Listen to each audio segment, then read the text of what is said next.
Bon, merci Catherine. Merci au Crash aussi de l'invitation.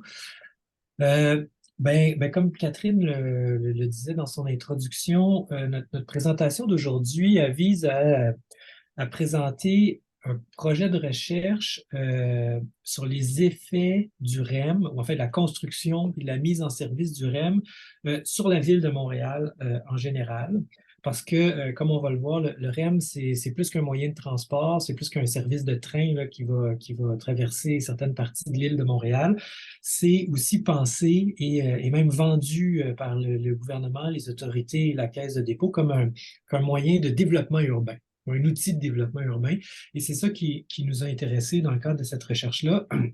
Mais donc, c'est un projet, puis j'insiste là-dessus, là, c'est vraiment au stade de projet. Alors, ce qu'on veut vous présenter aujourd'hui, c'est un peu les résultats de certaines réflexions et certains données qu'on a commencé à recueillir. Donc, c'est ça. Donc, je vais peut-être, en commençant, vous parler du contexte puis des hypothèses là, qui nous ont amenés à faire cette recherche-là ou à la démarrer. Ensuite, Katrina, pardon, va vous présenter les résultats de la première partie de notre démarche de recherche qui a consisté à faire un inventaire de tous les projets immobiliers autour des stations du REM, ceux qui sont prévus, réalisés ou même des fois juste à l'état d'idée. On a essayé de faire un premier recensement qui va être à compléter avec le temps. Donc, on va vous présenter les résultats, puis en même temps ce que ça donne pour une station en particulier. Et puis, dans un deuxième temps, Marc-André va vous parler d'un autre volet de la recherche qui va consister à prendre un gros projet immobilier autour d'une station du REM qui est déjà en service sur la rive sud de Montréal, qu'on a décidé de le prendre comme cas d'étude parce qu'on considère qu'il est représentatif d'une certaine forme de développement urbain qui est en train de se diffuser à travers la ville. Alors, on peut passer à la diapositive suivante, Katrina. Merci. Euh, Donc, en fait, cette recherche, elle, disons, s'inscrit dans la poursuite d'une recherche que Marc-André, Gabriel Fauveau et moi, on a réalisée sur la promotion immobilière à Montréal et qui nous avait permis de constater que, il y a depuis une vingtaine d'années une transformation importante dans l'industrie de la promotion immobilière. Euh, qui a amené avec elle un nouveau modèle de développement résidentiel. Et ça, c'est une chose qu'on avait pu observer dans le sud-ouest de Montréal, au centre-ville de Montréal. Et ce modèle-là se décline beaucoup autour de, disons, la grande tour de condos. Marc-André va en parler un petit peu plus tard, donc je ne m'étendrai pas là-dessus. Mais disons, autour de la grande tour de condos, des logements chers qui ont un effet sur la gentrification de certains secteurs et évidemment sur la crise du logement.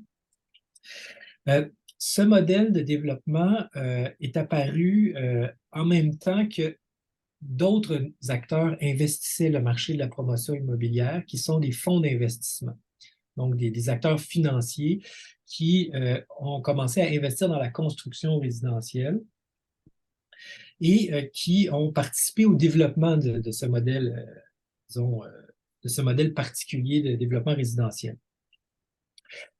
Et ce qu'on a constaté au cours des dernières années, c'est que autour des stations du REM, on retrouve de plus en plus ces mêmes promoteurs et ces mêmes fonds qui arrivent avec des projets qui ressemblent beaucoup à ce qu'ils ont fait dans le sud-ouest et dans le centre-ville de Montréal. Et donc, de là vient cette hypothèse que le REM pourrait servir de moteur à l'expansion du modèle de développement en question. Parce que le REM va s'étaler sur 67 km de la rive sud de Montréal jusqu'à West Island et même jusqu'à sur la rive nord, jusqu'à Deux-Montagnes. Alors là-dessus, ça fait beaucoup de secteurs où il y a un potentiel de redéveloppement. Et d'ailleurs, comme Katrina va vous en parler tout à l'heure, ce développement-là, il est encouragé d'une certaine façon par la manière dont le REM est financé. Donc, le REM va encourager le développement immobilier autour de ces stations. Enfin, la caisse de dépôt qui est le promoteur du REM. La construction puis la mise en service du REM a fait aussi apparaître ou a mis en scène un nouvel acteur financier. Donc, il n'y a plus juste les fonds qui investissent dans le logement à Montréal. Il y a aussi des fonds d'investissement qui développent des infrastructures, comme un projet de transport en commun comme celui du REM. Et ça, c'est pas un phénomène qui est unique à Montréal. Ça a été observé un peu partout dans le monde. Des fonds d'investissement qui se sont mis à investir dans la construction puis l'exploitation d'infrastructures publiques comme des réseaux de transport, des aéroports, des aqueducs, des systèmes de télécommunications. Et bien entendu, ces fonds d'investissement qu'ils investissent dans le logement ou dans les infrastructures, ils le font d'abord pour en tirer un rendement, donc beaucoup d'argent généralement. Et cette exigence de rendement-là passe par la transformation du logement ou de l'infrastructure qui est construite en actifs financiers et qui va pouvoir générer des revenus. Et pour ce faire, il faut que l'acteur en question, le fonds, dispose d'un contrôle assez grand sur l'usage qui va être fait de cet actif-là et qui peut parfois poser des problèmes quand il s'agit d'infrastructures ou de logements ou de biens publics parce que justement, les usages publics auxquels sont excusez-moi, le terme m'échappe, mais auxquelles servent les infrastructures, des fois peuvent entrer en conflit avec les exigences de rendement. Et comme on le voit de plus en plus avec le projet du REM, pour lequel d'ailleurs, pour assurer à la Caisse de dépôt tous les rendements qu'elle souhaitait faire, le gouvernement a donné des pouvoirs extraordinaires à la Caisse de dépôt. On en a bien souvent entendu parler dans les médias en termes d'expropriation, en termes de tarification. La Caisse de dépôt a hérité du monopole sur des voies publiques de transport, sur le pont Champlain notamment, sur le tracé du train de banlieue, le tunnel du Mont-Royal, etc.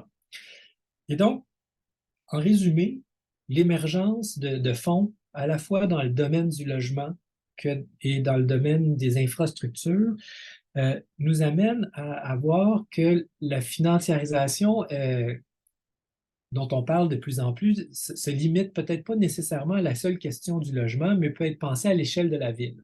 Et donc, c'est une des hypothèses qui est à l'origine de cette recherche-là. On peut passer à la diapositive suivante. Et à l'effet qu'avec la financiarisation des infrastructures et du logement, et donc possiblement de la ville, ça vient une certaine forme de développement immobilier qui est rendu possible ou qui résulte par la convergence de deux logiques rentières. C'est-à-dire que, évidemment, la ville a toujours été sous l'influence d'un certain nombre de rentiers, les propriétaires immobiliers, par exemple. Mais là, il y a deux types de rentiers qui convergent dans leur logique et leur pratique.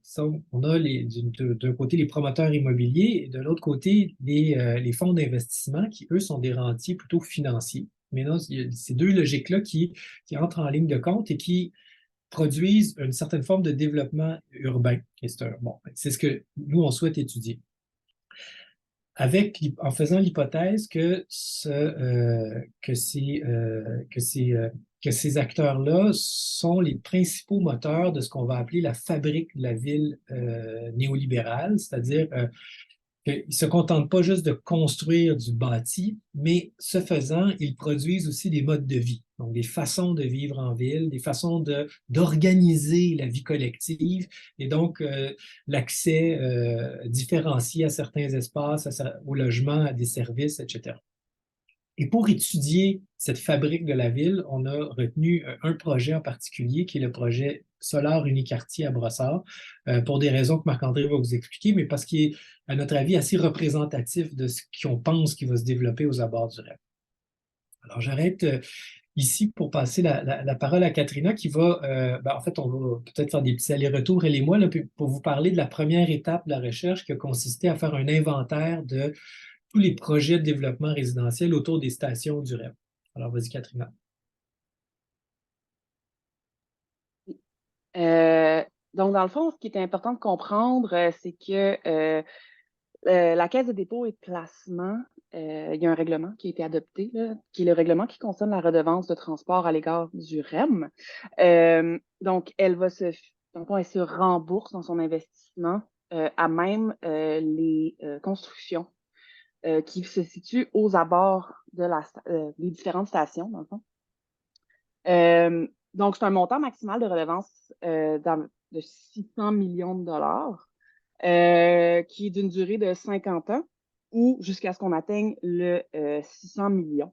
Les chiffres le montraient que dès 2021, donc, il y avait déjà 100 millions qui avaient été perçus en redevance.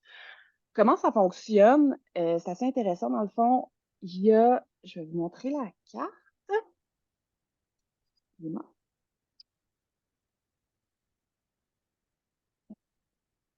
C'est le moment où ma connexion Internet est plus lente.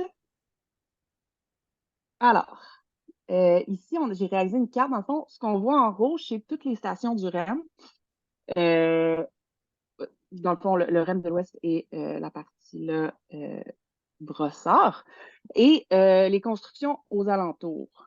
Les constructions qui sont assujetties à ce règlement-là, dans le fond, se situent dans un rayon à partir des stations de 1 km, sauf dans le cas de 3 stations, qui est celle de Édouard-Montpetit, celle de McGill et celle de la gare centrale, où c'est 500 mètres. Donc, toutes les constructions, sauf certaines exceptions, qui sont dans ce rayon-là, sont assujetties à la redevance.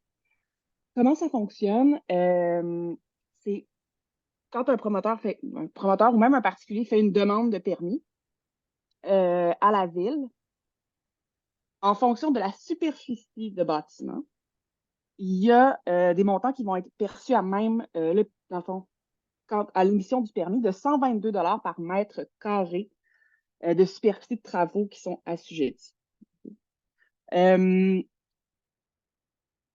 Tout ce qui touche la construction d'un bâtiment, la reconstruction d'un bâtiment, sauf dans le cas d'un sinistre, l'augmentation de la superficie de plancher, les habitations, les commerces, les services, les équipements collectifs ou institutionnels, les industries et même les stationnements sont assujettis à cette redevance-là.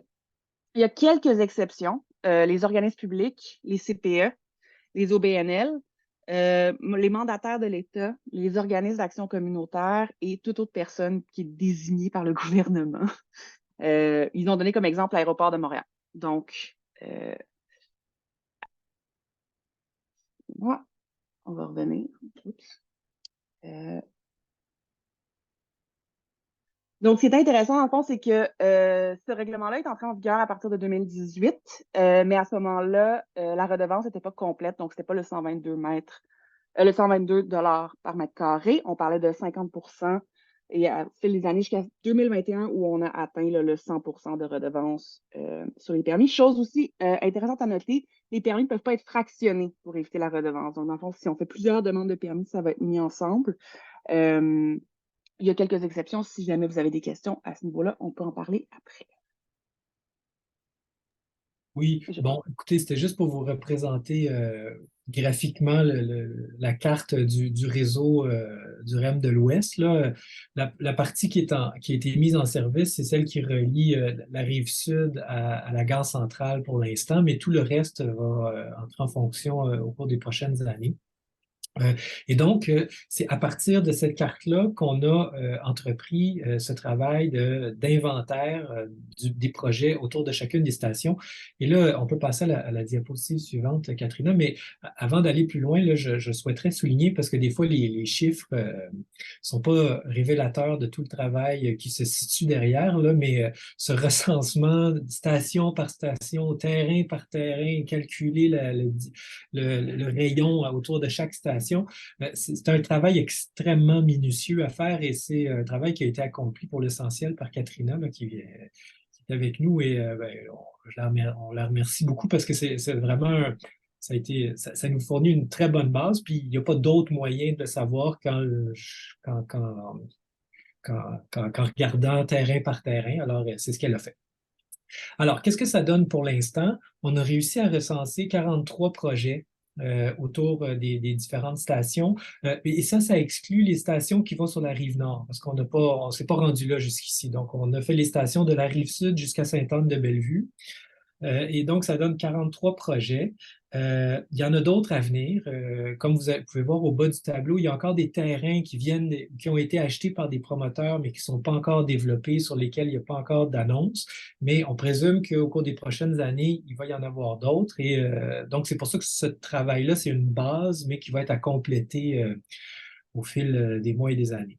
Mais ce que ça donne pour l'instant, on a réussi à recenser dans ces 43 projets donc 14 200 unités résidentielles construites ou en construction ou même seulement annoncées. Et là-dessus, on retrouve un peu le même pattern qu'on avait observé dans le sud-ouest et dans le centre-ville, c'est-à-dire que c'est le condo, la formule du condo qui domine encore. Quoi qu'on en dise, hein, on dit que des fois on entend parler du fait que le condo c'est fini, mais apparemment pas, parce que 75% des projets se font encore sous la forme du condo, 18% locatif.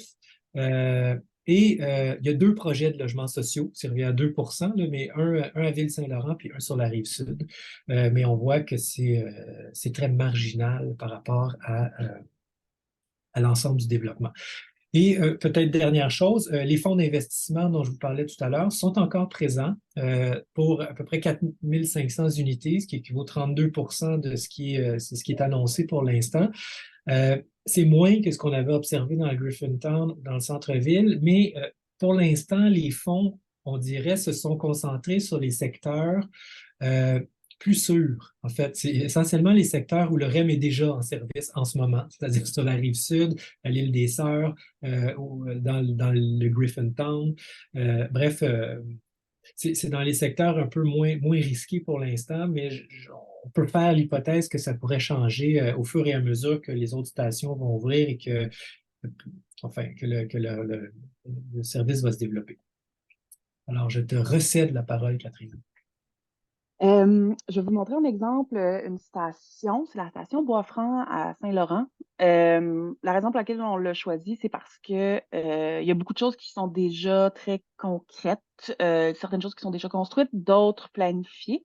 Donc, on peut voir un peu là, brièvement sur la carte, donc la station du REM qui est située ici, ainsi que bon, divers projets qui sont autour. En préparant la présentation, j'ai découvert qu'il y avait un nouveau projet qui s'était ajouté, là. Donc, on voit que c'est quand même quelque chose qui est assez, qui bouge beaucoup. Ça s'oriente beaucoup autour dans le fond, de ce qu'ils appellent le Faubourg Bois-Franc. Je vais vous montrer brièvement, là. Donc, c'est vraiment sur le site euh, de Bois-Franc à Saint-Laurent. Comme Louis en a parlé, là, donc, tu sais, vraiment un pôle, les services essentiels autour commercial, résidentiel, donc qui se situe juste à proximité du REM. Puis juste pour vous donner là, une petite idée, au niveau des habitations qui sont déjà construites ou en cours de construction ou projetées, donc les condos en construction, donc, on a quand même une bonne liste, ainsi que des maisons de ville, avec différents promoteurs qui se partagent un petit peu l'ensemble. Donc, ici, on voit, c'est pas un des problématiques au niveau de, ben, les difficultés rencontrées là, dans la recension de tout ça, c'est souvent sur les sites des promoteurs, ça va nous dire, bon, ben, c'est dans tel quartier, mais c'est difficile de savoir exactement où ça va être situé. Donc, tu sais, l'adresse civile n'existe pas nécessairement encore. Donc, pour vous donner un exemple, là, ici, l'IVO, je pense qu'ils ont 4 projets qui sont en cours à cet endroit-là. Aura, même chose. Curtis, ça va être plusieurs bâtiments. Il y a un projet de coopérative qui a été annoncé. Comme on voit, il y en a d'autres. Moi, je vais passer rapidement sur le projet Vita. La raison est la suivante. Il est déjà, un des bâtiments est déjà construit. Donc, on peut avoir plus de chiffres, c'est un petit peu plus riche. Pour faire la recension, dans le fond, je me suis basée sur Agora Montréal, les revues de presse, l'observation de terrain, les annonces immobilières. C'était beaucoup du travail de détective. Infolo, Evalweb. Des fois, il y a des petites incohérences entre les dates. Des fois, c'est difficile de savoir si un bâtiment est... en fait, si plusieurs bâtiments sont sur un même terrain. le registre des entreprises pour savoir c'est qui les promoteurs, comment les structures se font, puis finalement le registre foncier du Québec pour savoir qui a acheté les terrains, à combien ils ont été vendus, et ainsi de suite. Donc, si on prend l'exemple de Vita, et c'est un document Excel que j'ai mis là, et je m'excuse, il y a des coquilles. Donc, ce qui est intéressant, en fait, de voir, c'est que pour ce cas-là, c'est des logements locatifs. C'est beaucoup plus facile de faire la recherche sur des logements locatifs parce qu'on a la valeur du bâtiment en entier. Automatiquement, quand c'est des condos, ça va être scindé. C'est beaucoup plus difficile de voir un petit peu. Il faudrait faire, en fait, faudrait recenser chaque condo individuellement, savoir combien il valait, combien il a été vendu, et ainsi de suite.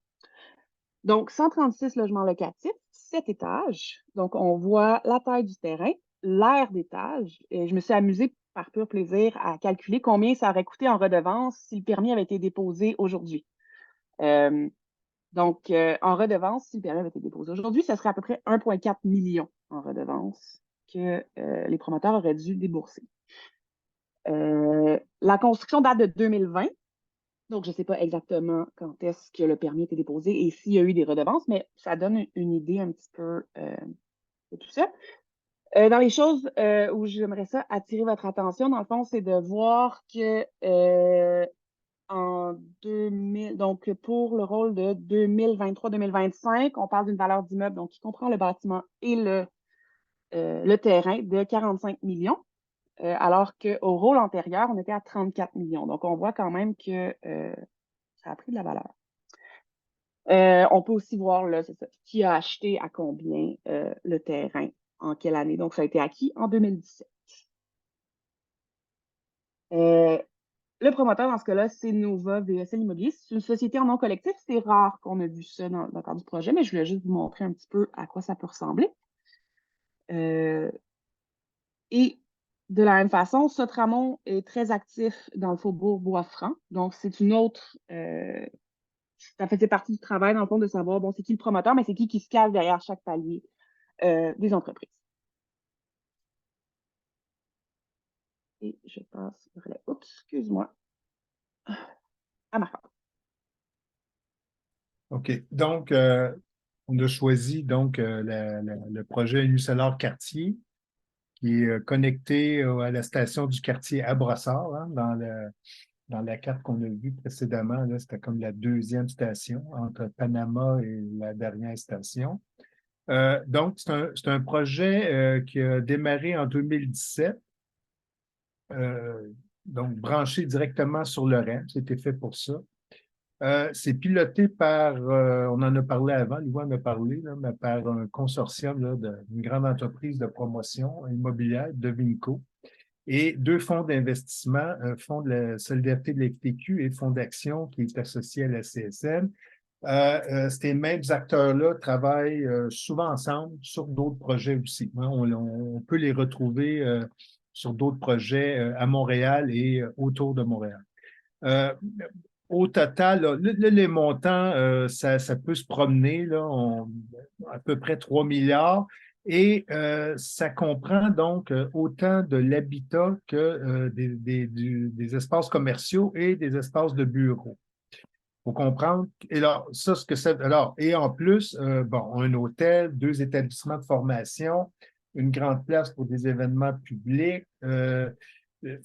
C'est quelque chose à vérifier, mais une espèce de centre de congrès aussi.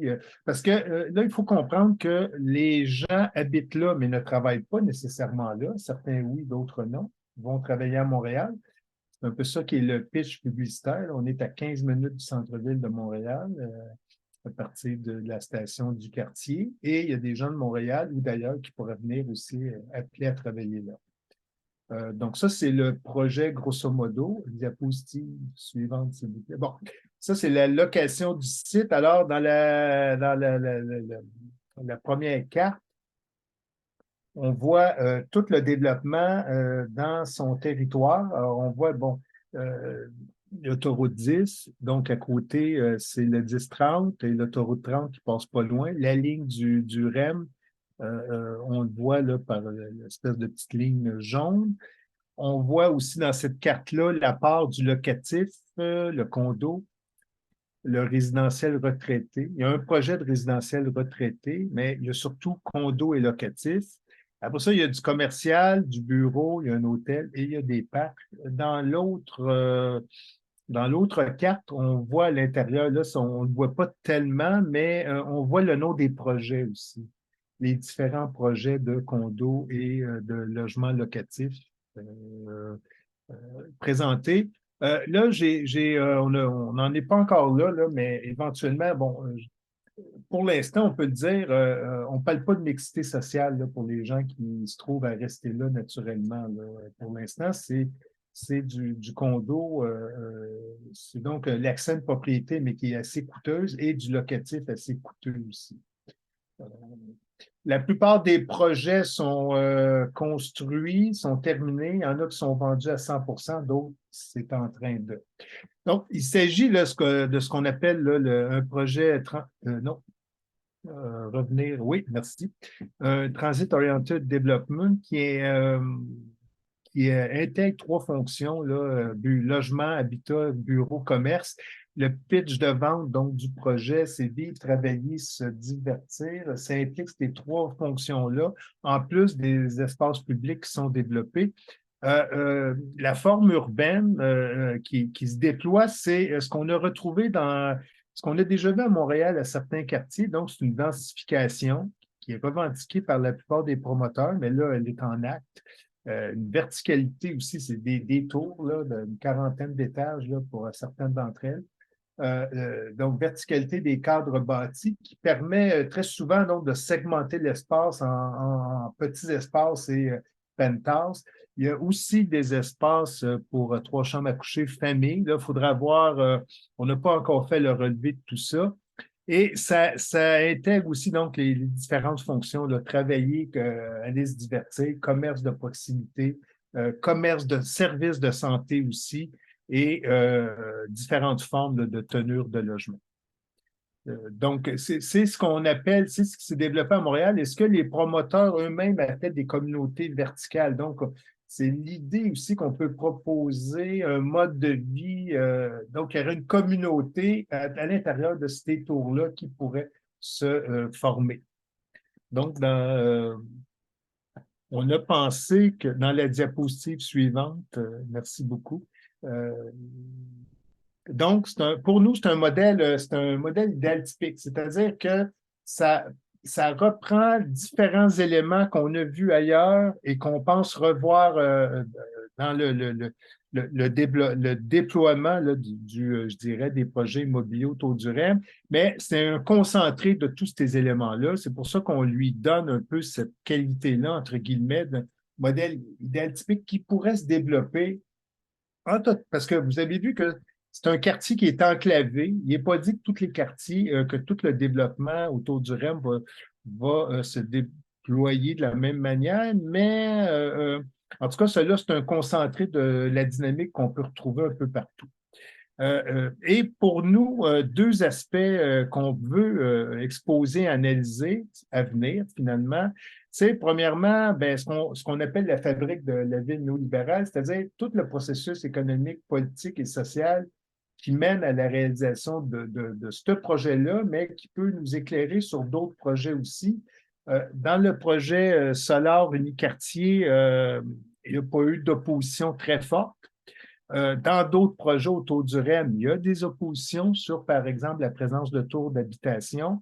Et ça, c'est un processus donc qu'on veut analyser dans le quartier Solar Uniquartier. Et on aimerait aussi voir toutes les configurations particulières de la vie sociale en termes de relations, d'interaction qui peut se développer dans cette forme-là néolibérale qui est suscitée par la mise en service du REM.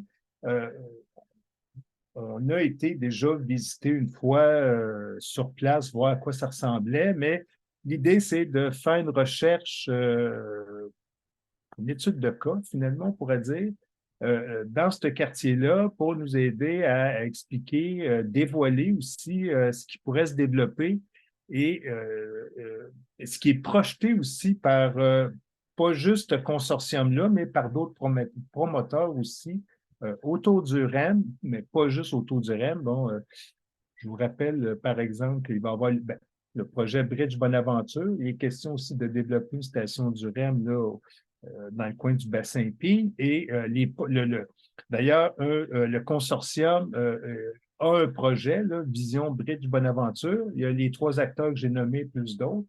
Et si vous allez visiter leur site, vous allez voir qu'ils proposent aussi une espèce de quartier comme ça, très intégré, une forme urbaine similaire dans laquelle beaucoup de constructions en hauteur, des tours, un aménagement, habitation, travail, commerce pourraient se développer. Et évidemment, pour nous, cette forme-là de forme urbaine développée, ben, elle s'inscrit dans une tendance là, de la ville néolibérale dans laquelle les différents acteurs là, de la financiarisation ont partie prise dans le développement de la ville et donc dans les formes de mode de vie qui pourraient se développer. C'est un peu notre hypothèse qu'on aimerait aller vérifier sur le terrain. Voilà.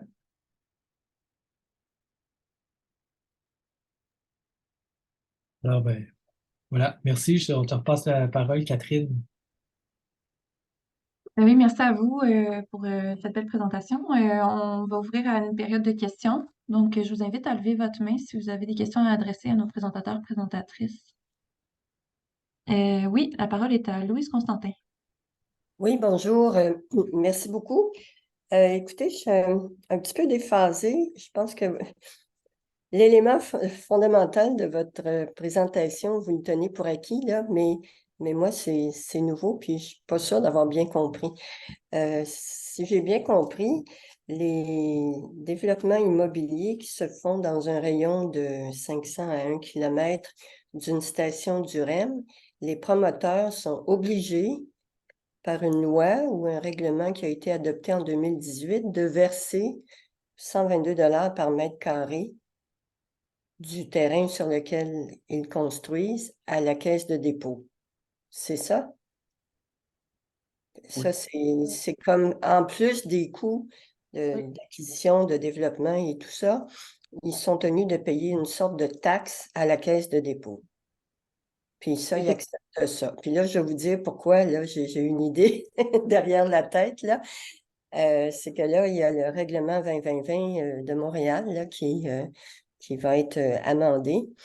Et le gros enjeu là-dedans, c'est le fait que les entrepreneurs peuvent se libérer de l'obligation de développer des logements sociaux s'ils versent une contribution, puis ça, c'est à leur choix. C'est eux autres qui décident s'ils développent ou bien s'ils versent une compensation et le montant de la compensation.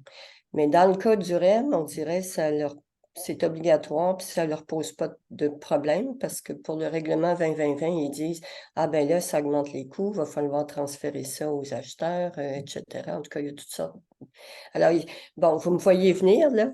Votre présentation me donne des arguments pour... en tout cas, on prépare là, une opinion là, pour la consultation. Alors, est-ce que je fais faux... Je suis dans les patates, là, ou je peux dire, ben écoutez, il y a déjà un précédent, puis pour ce qui est du REM, les promoteurs sont obligés d'y contribuer, puis il n'y a personne, il n'y a pas eu de levée de bouclier ni rien, là. Vous n'êtes pas obligé de me répondre très, très directement, mais est-ce que je suis dans la bonne direction, là? Peux-tu répondre, Katrina? Oui, en fait, c'est ça. C'est sûr que au niveau des revues de la littérature, oui, il y a eu des. Je ne sais pas au niveau de la levée de bouclier. Par contre, dès qu'un permis est attribué, dans le fond, c'est la responsabilité des municipalités de prélever cette redevance-là. Par la suite, les municipalités transfèrent ça à l'ARTM, qui, elle, va donner les fonds à la caisse de dépôt. Il y a un article, si ça vous intéresse, je peux peut-être le partager dans le chat, qui est sorti là, au mois d'octobre, comme quoi les coûts des condos vendus à proximité des stations du REM auraient à peu près 30 000 $ de plus dans leur coût d'achat qui seraient liés à cette redevance qui a été perçu chez les promoteurs. Pour tout ce qui est là, plus de la levée de bouclier, là, peut-être que Louis et Marc-André peuvent répondre. Je vais aller vous chercher l'article si ça vous intéresse. Merci.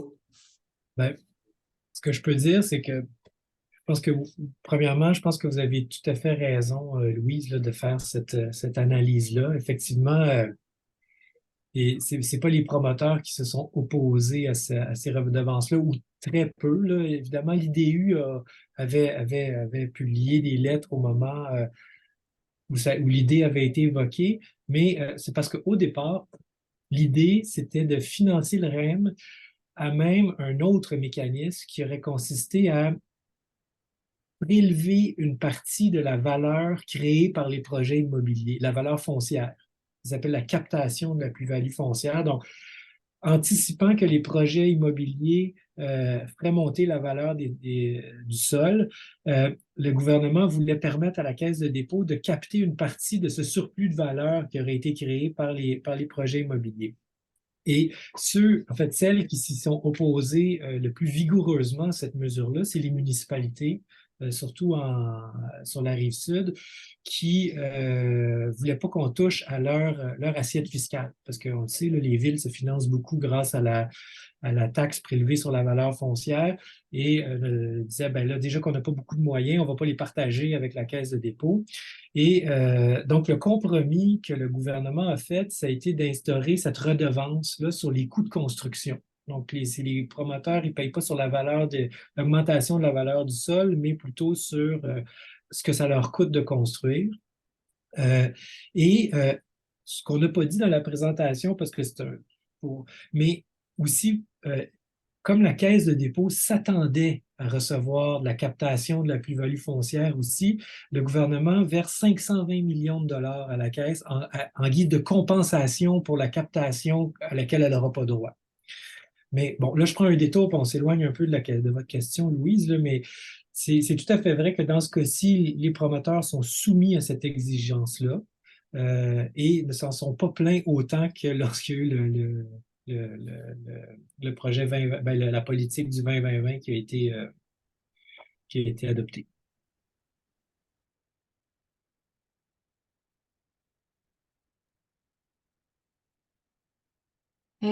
Oui, je vais donner la parole à Joanie du RAPSIM. Bonjour. J'ai pas vraiment des questions super formulées, là, mais plus de la réflexion peut-être. Là. Juste pour précision, là, j'ai bien compris que tout ce qui est logement social, dans le fond, va être exclu de de ce 122 $ par mètre carré, hein, c'est ça? OK. Mais en dehors de ça, tu sais, à part sur l'île de Montréal, là, le règlement 20-20-20 qui est très timide, il n'y a rien qui est mis en place pour favoriser la construction de logements sociaux ou de projets communautaires, mettons, là. C'est vrai. Non, c'est ça. OK. Dans le fond, le RAPSIM, je travaille pour le réseau d'aide aux personnes seules et itinérantes de Montréal. Donc, c'est sûr que, tu sais, là, ces projets-là sont clairement pas destinés pour les personnes en situation d'itinérance, mais je pense que c'est vraiment intéressant de se pencher sur comment que la ville se construit, puis se dessine, puis est en train, tu sais, depuis, c'est quelque chose qu'on voit depuis des années, mais peut-être quelque chose qui s'intensifie aussi. Toute la réduction puis le rétrécissement des espaces qui sont disponibles pour les populations les plus marginalisées puis les plus vulnérables. Fait que, ben moi, ça m'intéressait de participer à votre petite panel là, aujourd'hui pour continuer notre réflexion là-dessus, mais aussi, ben c'est ça, voir vers où ça s'en va. Puis, y a-t-il des actions à prendre aussi? Est-ce qu'il y aurait des possibilités? Est-ce que vous voyez, mettons, des possibilités pour de revendiquer plus de terrain dans ce coin-là? Parce qu'on sait que l'itinérance, c'est pas juste au centre-ville non plus. Il y a des personnes en situation d'itinérance qui sont au centre-ville, mais il y en a dans l'ouest de l'île, puis il y en a dans le nord de l'île aussi. Puis on voit un grand besoin de logements sociaux, puis on sait que les terrains sont rares, puis c'est difficile pour les organismes communautaires d'avoir accès à ces terrains-là, puis de développer. En tout cas, là, c'est juste plein d'idées comme ça. Je n'ai pas vraiment de questions formulées, mais ça pour dire qu'on suit tout ça avec intérêt, évidemment.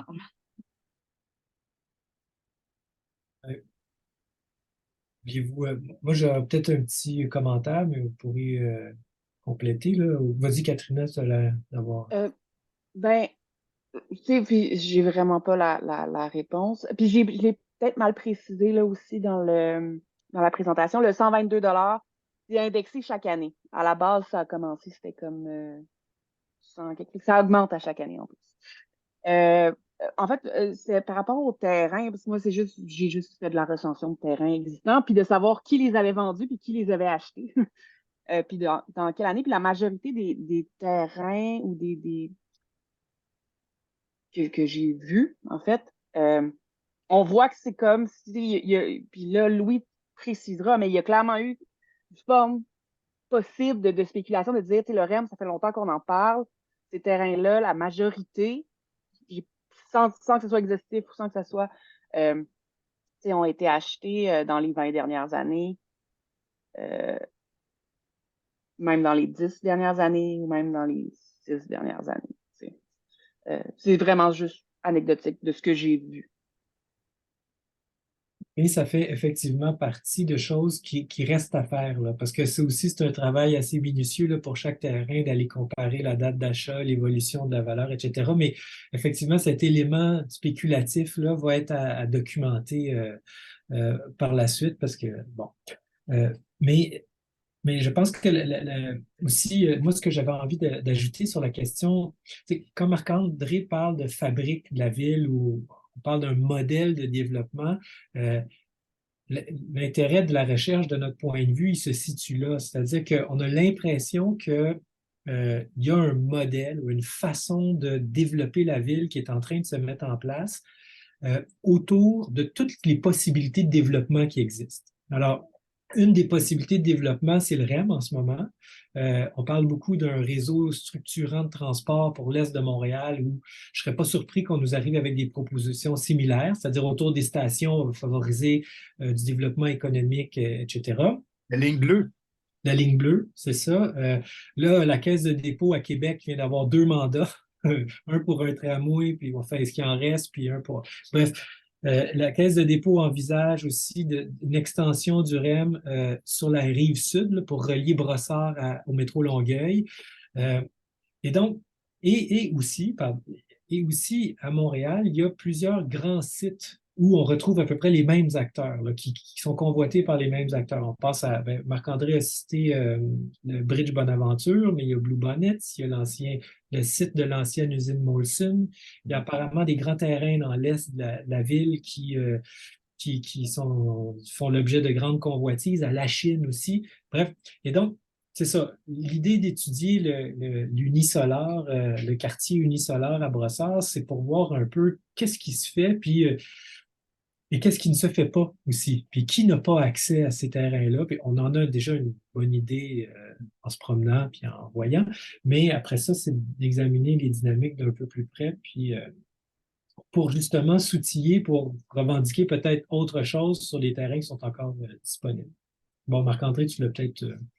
Non, mais je voulais revenir sur le propos de Mme Constantin, juste pour dire que bon, les promoteurs se sont mobilisés contre la politique du 20-20-20, évidemment, beaucoup.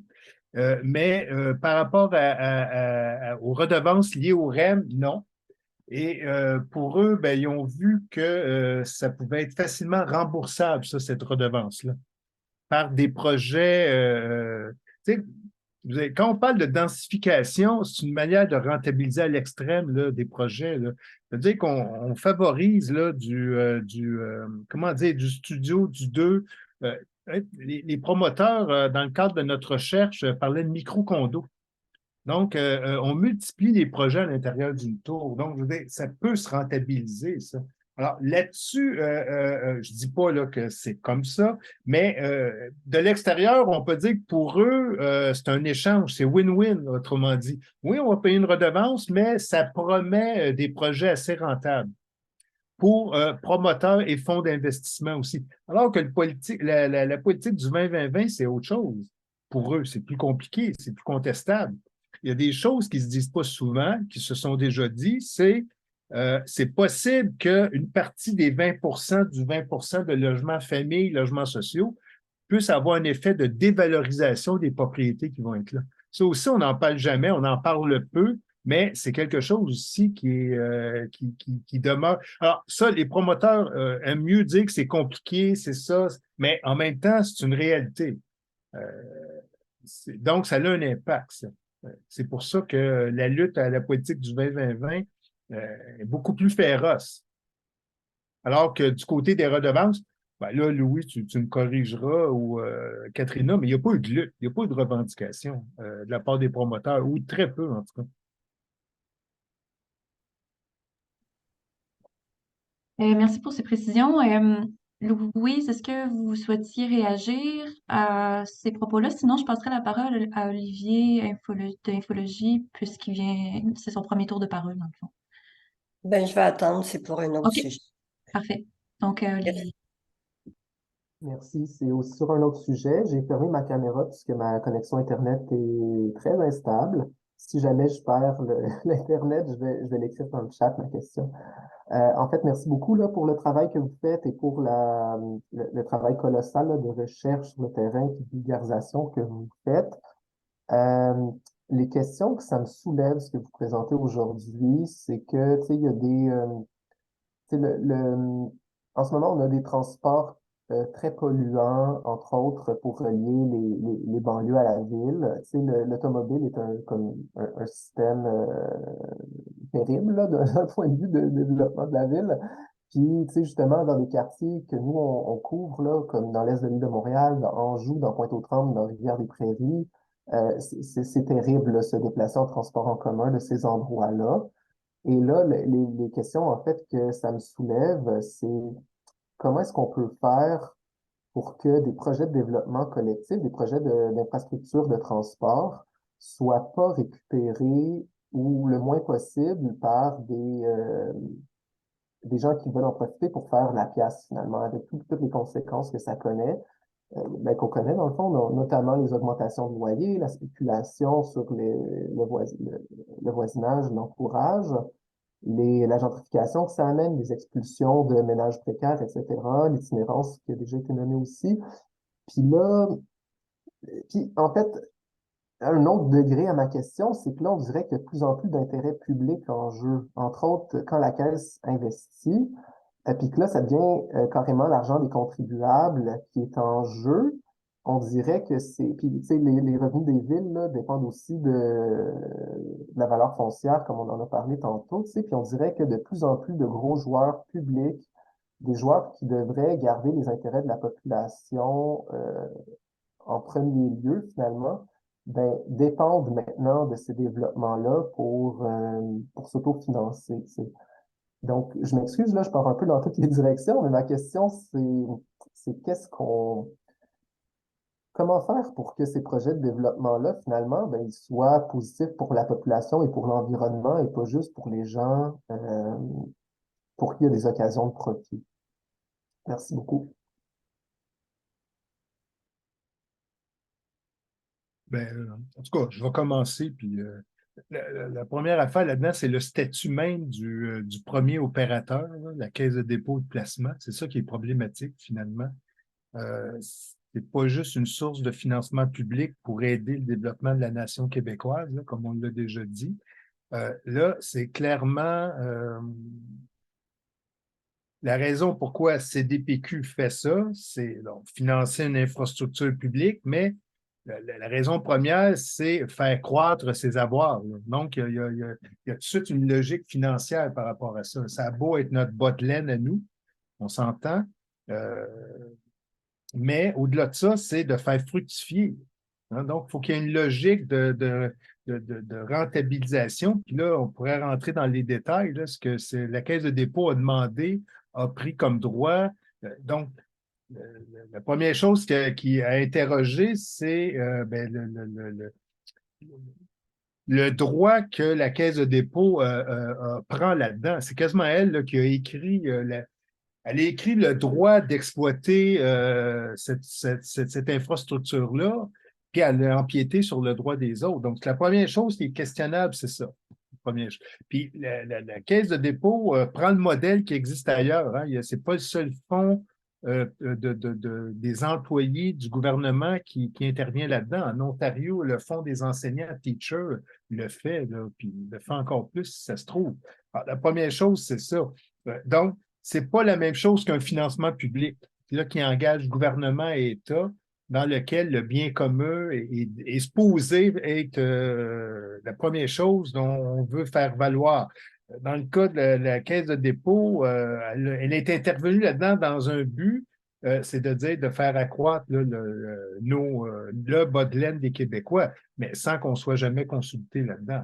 La première chose. Et moi, ben, je suis un petit peu inquiet de savoir que le gouvernement donne à la Caisse de dépôt le mandat d'évaluer à Québec, tout ce qui Ville de Québec, là, tout ce qui est de l'ordre du transport collectif. Là, ce que j'ai compris du mandat, c'est que ça pourrait aussi regarder le fameux troisième lien, pas juste le tramway. Ah, ça, c'est un petit peu inquiétant là, à ce niveau-là. Mais j'ai envie de dire, mais puis cette façon de développer-là est en train de contaminer, si j'ai envie de dire, là. Ben, enfin, si on peut dire comme ça, là, mais peut-être une généralité, mais contaminer les services publics aussi, les organismes publics. C'est-à-dire que Euh, récemment, la STM, qui est responsable du prolongement de la ligne bleue, a elle aussi fait des demandes pour avoir le droit d'être promoteur immobilier, c'est-à-dire de développer en hauteur au-dessus des stations pour rentabiliser, enfin pour éponger les coûts du développement, en fait, de la construction du prolongement de la ligne bleue. Et donc, à un moment donné, vous posiez la question comment on fait pour construire du transport collectif sans rendre la ville encore plus inaccessible ou sans créer d'autres problèmes ou en alimenter d'autres. Bien, c'est ça, là, on est pris aussi avec des organismes publics qui ont adopté la logique financière de certains autres pour penser leur propre développement. Alors, je pense que ça, dans certains cas où la caisse de dépôt ne sera pas le maître d'œuvre, comme pour ce qui est de la ligne bleue ou comme pour ce qui est du réseau dans l'Est, parce que là, elle en a été exclue. J'ai l'impression que peut-être que les adversaires vont être différents, mais la logique, par contre, pourrait être la même.